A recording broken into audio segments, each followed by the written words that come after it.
अस्सलामुअलैकुम। मेरा नाम असद अली है। 1 साल हो गए मेरे गुर्दे खराब ने। कोई काम कार नहीं कर रहा, सब तो ਵੱਡਾ मैं ही हाँ।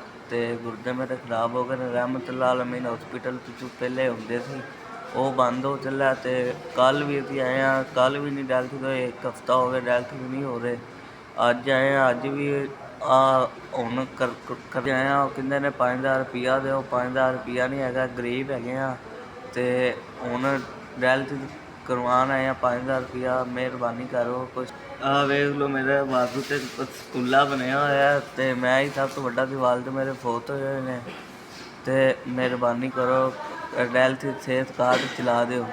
ਹਫ਼ਤਾ ਹੋ ਗਿਆ ਡਾਇਲਸਿਸ ਨਹੀਂ ਹੋ ਰਹੇ, ਮਿਹਰਬਾਨੀ ਕਰਕੇ ਸਾਡੀ ਡਾਇਲਸਿਸ ਕਰਾ ਦਿਓ।